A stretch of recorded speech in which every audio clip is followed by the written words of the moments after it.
Magandang araw mga ka-farmers, welcome ulit sa aking YouTube channel. So nagpipitas kami mga ka-farmers ng kalabasa.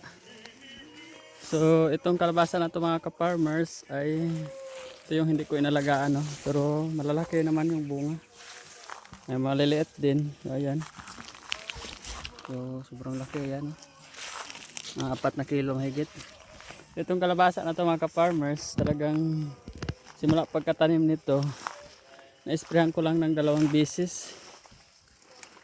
Tapos nabunuhan rin ng 2 beses. Kasi ang nangyari nito mga ka-farmers, nagtanim ako, kinain lang ng mga langgam.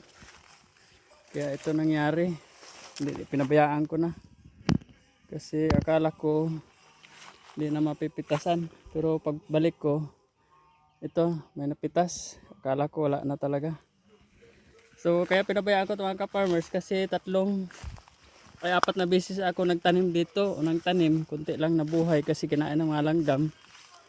Tapos tanim na naman ako ulit, ganun pa rin, 4 na beses. Kaya tinaman na ako, hindi magkasabay yung tubo. Kaya nangyari, may malalaki, may maliliit.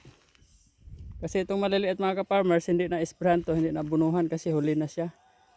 Kasi yung tingin ko parang lugi na, kasi konti lang nabuhay. Hindi ko na nabunuhan siya, isprihan. So yung akala ko na hindi mabubuhay, yun pala nakabunga rin. So kita nyo mga ka-farmers, marami siyang mga bunga. Yan, no? Hindi naman siya kalakihan talaga kasi nga walang spray, wala ring abono. Sayang lang to kung nabuhay lang tanan lahat. Talagang maganda sana yung mapitas, dami sana nito. Itong kalabasa na to mga ka-farmers, F2 na to. Kasi yung F1 na unang tinanim ko, nasayang lang.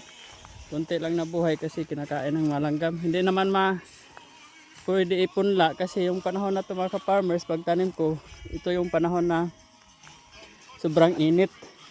Kaya hindi pwede magpunla ng kalabasa. So, ito yung resulta mga ka-farmers pagka F2, parang bula. Nagiging bilog yung bunga.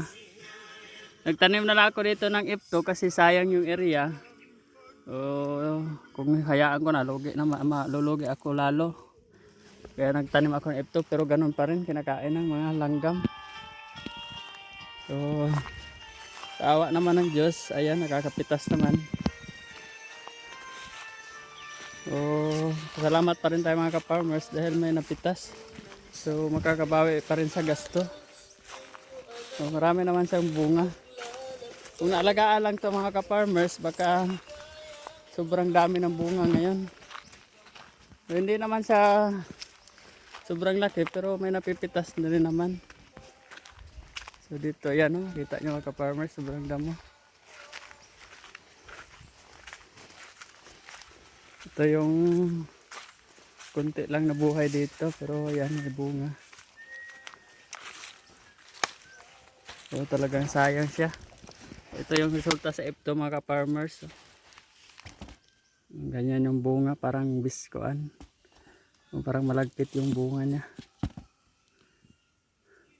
Pero may malalaki pa rin naman. So, yun lang mga farmers, no? Update ko lang yung pagpitas namin na yan, yung kalabasa.